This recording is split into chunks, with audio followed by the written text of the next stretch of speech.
Hello everyone, welcome you all to Chemistry Mantra classes. This is Vishal and today we are going to discuss a new method of balancing any chemical reaction. तो बच्चों, जैसा कि last class में हम लोग देखे थे कि किसी भी केमिकल रिएक्शन को बैलेंस करने का तरीका जो था हिट एंड ट्रायल मेथड, वो बहुत ही आसान तरीका था। उससे भी आसान या लगभग आप कह सकते हैं वैसे ही कुछ ये भी है, बस इस मेथड में डिफरेंस इतना है कि मैथमेटिकल मेथड है, इसमें थोड़ा कुछ आपको कैलकुलेशंस करने होंगे। पर हाँ, जैसे प्रीवियस मेथड में हम लोग फाइंड करते थे पहले मेटल्स फिर नॉन मेटल्स, तो यहाँ पे ऐसा कुछ नहीं है। यहाँ पे थोड़ा कुछ मैथमेटिकल एप्लीकेशन है, वो हम लोग अप्लाई करके ईजिली किसी भी बैलेंस को बैलेंस करते हैं। तो चलिए बच्चों, शुरू करते हैं।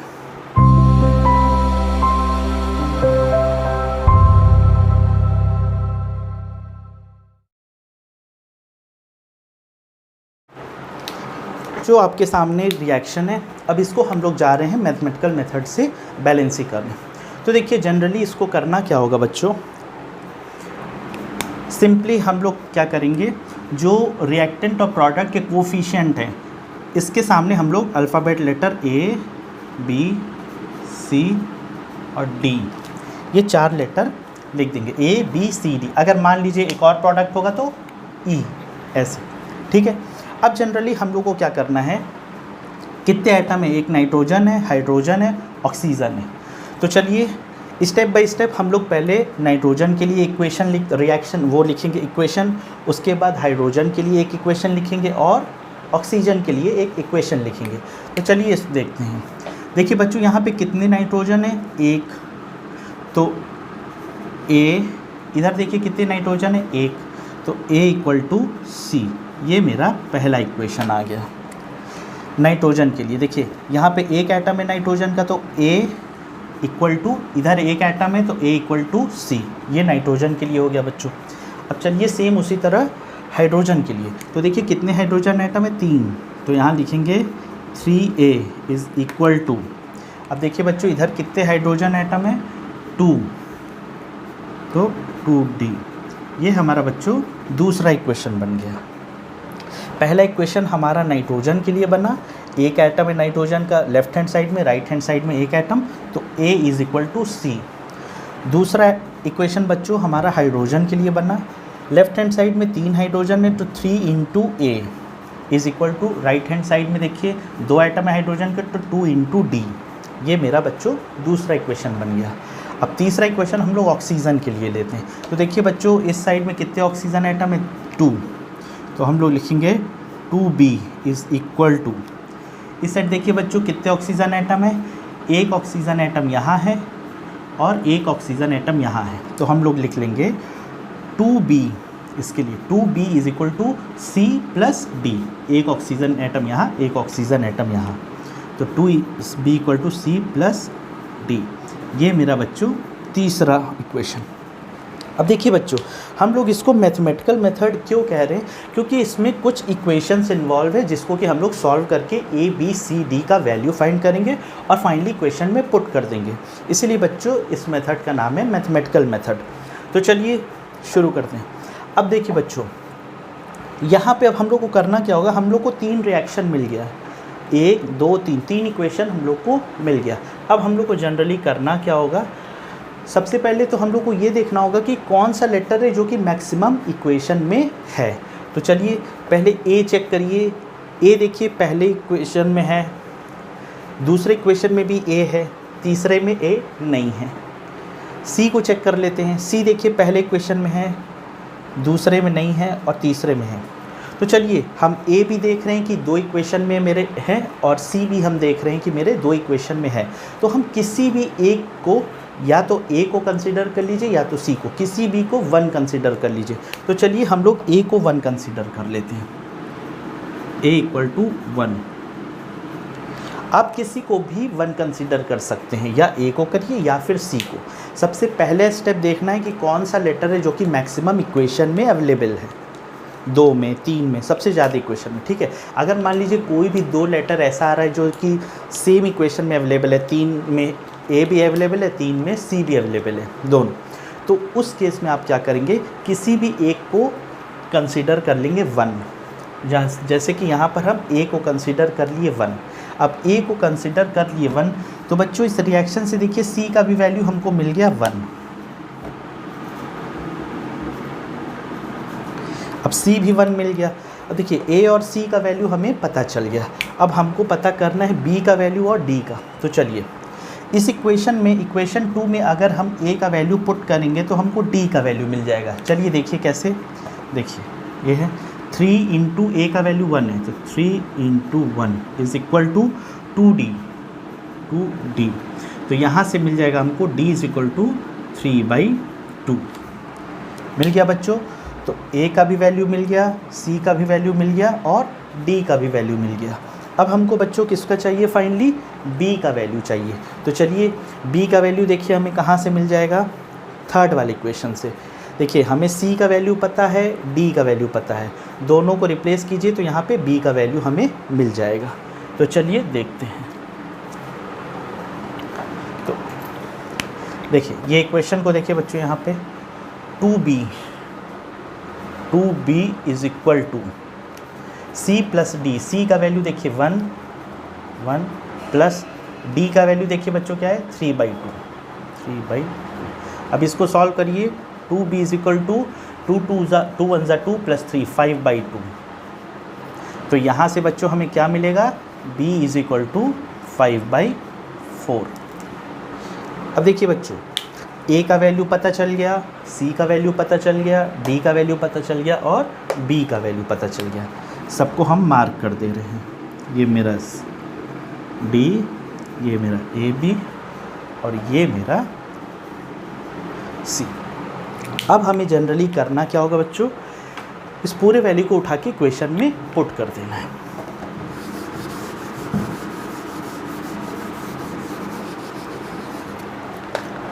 अब देखिए बच्चों a का वैल्यू हमें क्या मिला था यहाँ पे 1, तो हम इक्वेशन में a का वैल्यू 1 पुट कर दे रहे हैं। b का वैल्यू देखिए क्या मिला था बच्चों 5/4, तो हम b का वैल्यू क्या रख दे रहे हैं बच्चों 5/4। c का वैल्यू देखिए हमें क्या मिला था 1, तो c का वैल्यू हम कर दे रहे हैं 1। और d का वैल्यू हमें क्या मिला था 3/2, तो यहाँ d का वैल्यू हम कर दे रहे हैं 3/2। चलिए अब जनरली हमें देखना क्या है, ये इक्वेशन हमारा थोड़ा ऑकवर्ड लग रहा है बच्चों। देखिए यहाँ पे क्या है, ये डेसिमल में आएगा, ये डेसिमल में आएगा, तो हम क्या करेंगे, इसको थोड़ा रीअरेंज करेंगे। हम क्या करेंगे, पूरे रिएक्शन को मल्टीप्लाई कर देंगे 4 से। पूरे रिएक्शन को आप किससे मल्टीप्लाई कर दोगे 4 से। तो जब रिएक्शन को 4 से मल्टीप्लाई करोगे तो देखिए बच्चों क्या रिज़ल्ट आएगा, 4NH3 plus 5O2 gives 4NO plus से 4 से मल्टीप्लाई करेंगे तो 2 2 जा कट जाएगा 6H2O। ये मेरा रिएक्शन बैलेंस। तो देखिए बच्चों ये कितना आसान तरीका है किसी भी रिएक्शन को बैलेंस करने का। अब यहाँ आप इजीली चेक करते हैं कि आपका रिएक्शन बैलेंस है या नहीं। तो देखिए नाइट्रोजन कितने एटम है 4, राइट हैंड साइड में देखिए कितने एटम है 4, नाइट्रोजन बैलेंस है। हाइड्रोजन ऑक्सीजन हाइड्रोजन देख लीजिए 4 3 12 हाइड्रोजन एटम। इधर देखिए कितना हाइड्रोजन एटम है 12 हाइड्रोजन एटम, हाइड्रोजन भी बैलेंस है। अब ऑक्सीजन देख लीजिए 5 2 10 ऑक्सीजन एटम। यहाँ देखिए 4 oxygen atom plus 6 oxygen atom, 10 oxygen atom. तो जैसा कि हम देख रहे हैं बच्चों ये मेरा रिएक्शन हो गया बैलेंस। तो ये बच्चों मैथमेटिकल मेथड है जिससे कि हम कोई भी केमिकल रिएक्शन को बड़े आसानी से बैलेंस करते हैं। चलिए अगला एग्जाम्पल देखते हैं। अब इस रिएक्शन को देखिए कैसे हम सॉल्व करते हैं मैथमेटिकल मेथड से। चलिए सबसे पहले हमें क्या करना है बच्चों, A B C और D लिख लीजिए। अब सेकेंड स्टेप क्या होगा बच्चों, जितने भी एलिमेंट्स अवेलेबल हैं सबके लिए हम एक क्या करेंगे, इक्वेशन फॉर्म करेंगे। चलिए सबसे पहले कार्बन देखिए, तो कार्बन के कितने एटम है बच्चों 4, लेफ्ट हैंड साइड में 4 एटम है। राइट हैंड साइड में देखिए कार्बन के कितने एटम है बच्चों 1 एटम है। तो हम क्या लिखेंगे 4A is equal to C। ये हो गया इक्वेशन फर्स्ट। ठीक है। कार्बन के लिए देखिए 4 एटम है तो 4A इज इक्वल टू, इधर 1 एटम है तो C, पहला इक्वेशन। चलिए अब हाइड्रोजन के लिए देख ले बच्चों। हाइड्रोजन के लिए देखिए कितने एटम है हाइड्रोजन के, 10 एटम है। तो हम यहाँ लिख लेंगे 10A इज इक्वल टू, इधर देखिए कितने हाइड्रोजन एटम है बच्चों, 2, तो 2D। ये मेरा हो गया दूसरा इक्वेशन, ये मेरा हो गया दूसरा। अब हम लोग ऑक्सीजन के लिए देखते हैं। चलिए अब ऑक्सीजन के लिए देखिए बच्चों कितने एटम है ऑक्सीजन के, 2 एटम है। तो 2B इज इक्वल टू, इस साइड देखिए कितने ऑक्सीजन के एटम है बच्चों, 2 यहाँ पर हैं और 1 यहाँ है। तो हम क्या लिखेंगे, 2C प्लस D।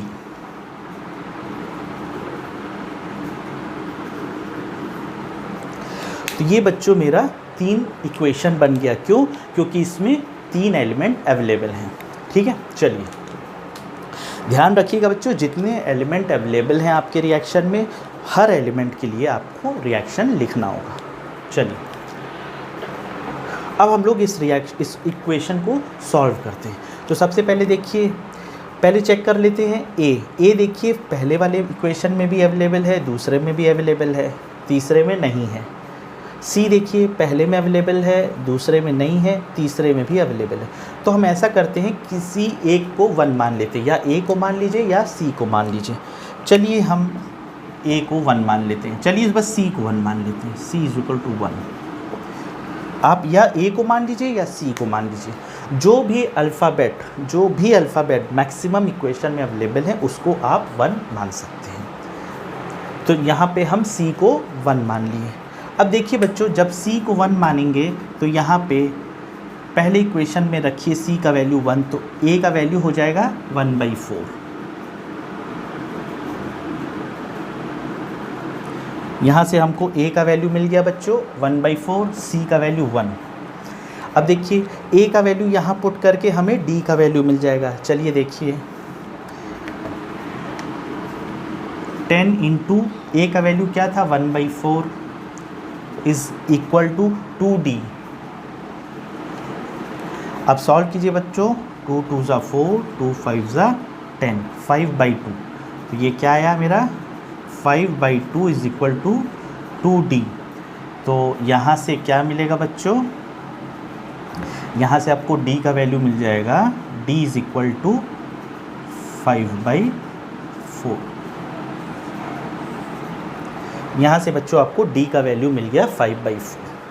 ठीक, चलिए A का वैल्यू मिल गया, D का वैल्यू मिल गया, C का। अब आपको किसका चाहिए बच्चों, B का वैल्यू। अब B का वैल्यू देखिए मिलने के लिए क्या करेंगे, इस इक्वेशन में हम C और D का वैल्यू पुट कर देंगे। तो चलिए यहाँ से देखते हैं बच्चों, 2B is equal to 2C, C का वैल्यू 1 है, 2 इंटू 1 प्लस D का वैल्यू है कहाँ गया D, 5/4। इसको सॉल्व करिए बच्चों, 2B is equal to 2 plus 5/4। अब इसको सॉल्व करेंगे तो 4 2 ज़ा 8, 8 प्लस 5 13, तो ये आ जाएगा 13/4। तो ये बनेगा 2B इज इक्वल टू 13/4। बनेगा कि नहीं बच्चों, बिल्कुल। अब यहाँ से B का वैल्यू क्या आएगा, 13/4 इंटू 2 आ गया। तो ये मेरा आ गया 13/8, ये मेरा B का वैल्यू आ गया। तो हमें B क्या मिल गया बच्चों, 13/8। तो देखिए बच्चों, A का वैल्यू मिल गया, B का वैल्यू मिल गया, C का वैल्यू मिल गया, D का वैल्यू। अब हमें क्या करना है, इस इक्वेशन में पुट करना है। चलिए देखते हैं।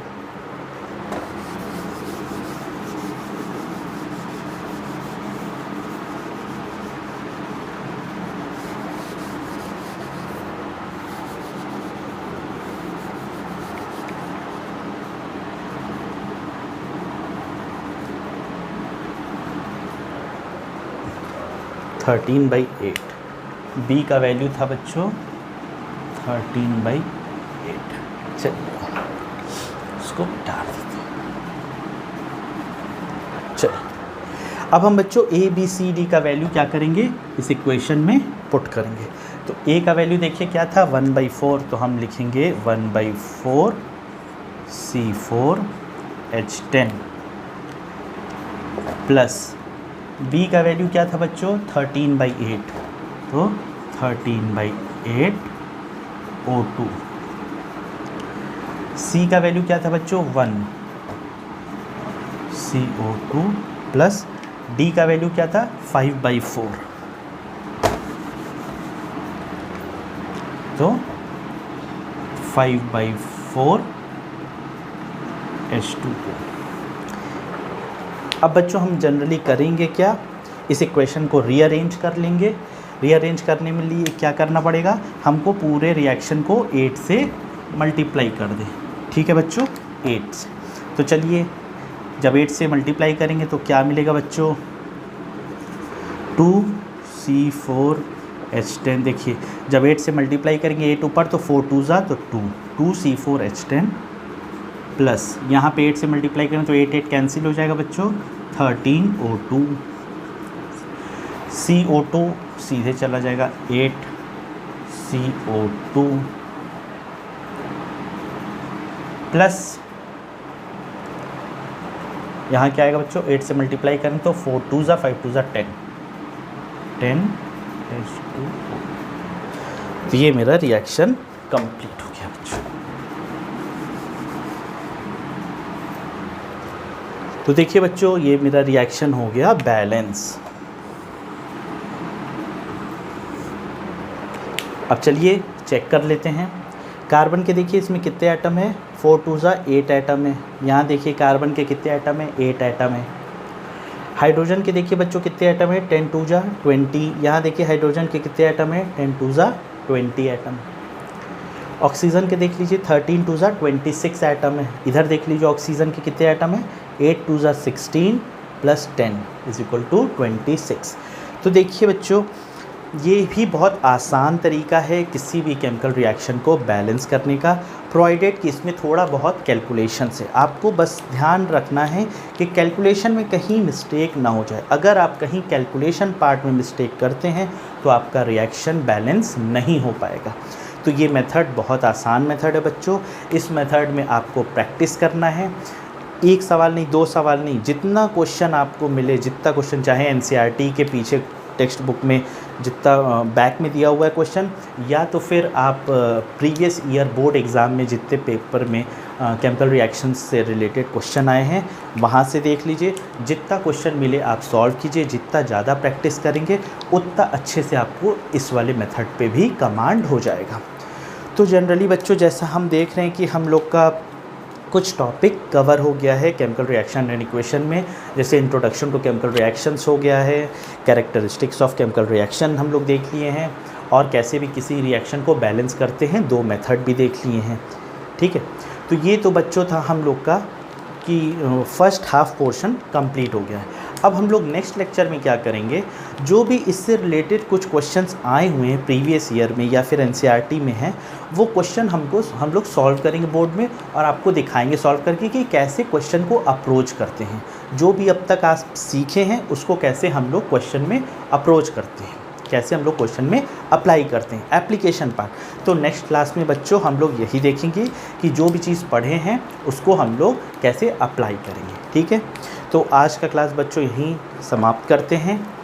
जो पढ़ाएं जाके रिवाइज़ कर लीजिएगा और इस पर कुछ क्वेश्चन कर लीजिएगा। देखिएगा ये भी मेथड बहुत आसान है। जो अगर डाउट हो, अगर कोई बच्चों कुछ क्वेश्चन सॉल्व करने में अगर डाउट हो तो आप नीचे कमेंट बॉक्स में ज़रूर लिखिए। हम नेक्स्ट वीडियो लेके जल्दी आएंगे तो वो आपका डाउट कवर कर देंगे। तो वीडियो कैसा लगा बच्चों, अगर अच्छा लगा तो लाइक कीजिएगा, और अगर कोई डाउट हो तो ज़रूर नीचे कमेंट बॉक्स में मैसेज कीजिएगा। Thank you.